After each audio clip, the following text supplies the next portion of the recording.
Hey yo! Magandang araw sa inyo lahat mga kabarangay. Today ay narito ulit tayo sa ating B&B Farm.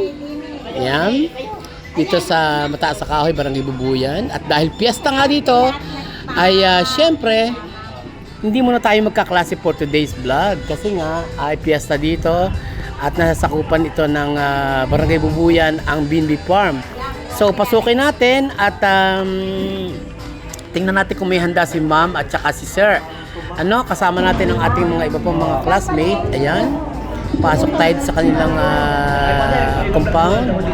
At yan, nadatnan pa nga natin dyan si Father Glenn. Ayan, na mag-house blessings dito. At binibisita ni Father yung star na entry namin para sa aming star contest. Ayan, parol making. So, ayan, namasyal kami dito at patitingnan natin kung may handa nga si sir at saka si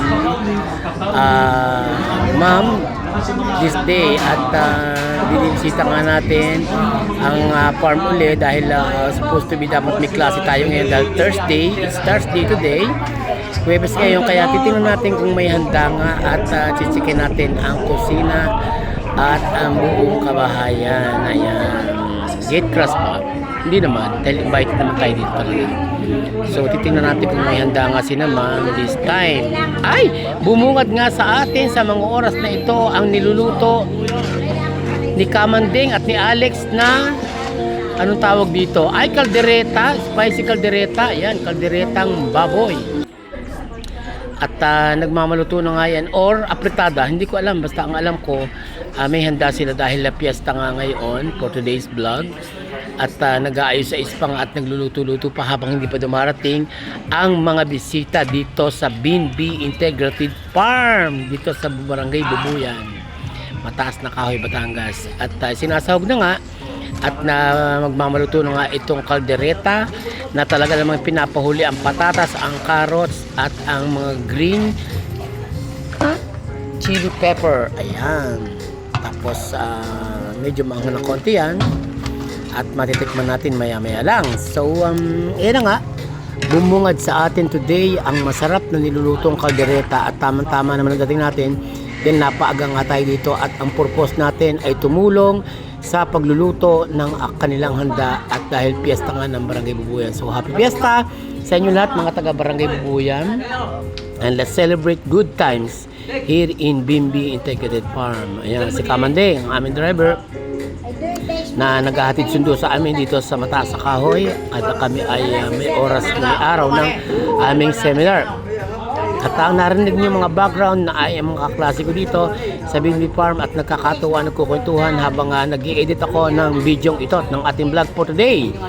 So, kumpleto na nga ang rekado ng ating mga handa for today's vlog at talaga namang kumpleto at ang 15 kilos na baboy ay umaariba at ilang bang klase itong ating nilulutuin today.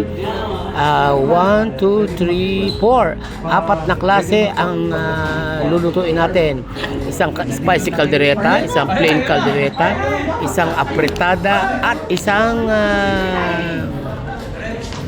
ang tawag dito, yung may mga saging-saging, may mga patatas, puchero, ayan. At inabutan nga natin dito sina Father na magsisimula pa lang ng house blessing. At yan, siyempre, napakasaya ng araw na ito at talaga namang dito sa loob ng farm ay alam nyo ang Mataas sa Kahoy talaga. Para yung Little Baguio or what we call this, Tagaytay City.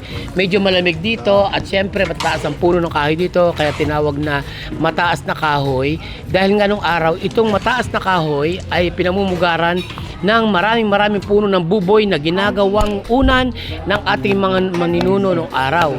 So ayan na nga, naluto ng mga handa at nagsisimula na magsikain dito sa ating what we call this, dito sa ating hapag. Ayan, sa bulwagan ng B&B Farm at katabi na ng office and showroom. So dito na natin nagsimulang mag-ayos-ayos na mga handa at mag-umpisa magdadatingan ng mga bisita. So this time ay talaga namang napakasarap ng handa ni Ma'am Irene at si Sir Edgar dahil talaga namang and although na iniintay nga natin yung dalawa niyang anak na balikbayan or isang anak lang na uuwi ng Pilipinas pero siguro by January pa yan. So this time ay pasyalan muna natin ang ating B&B farm at talaga napakalawak niyan, pati nga yung mga kakao na yan o bungahan ng kakao.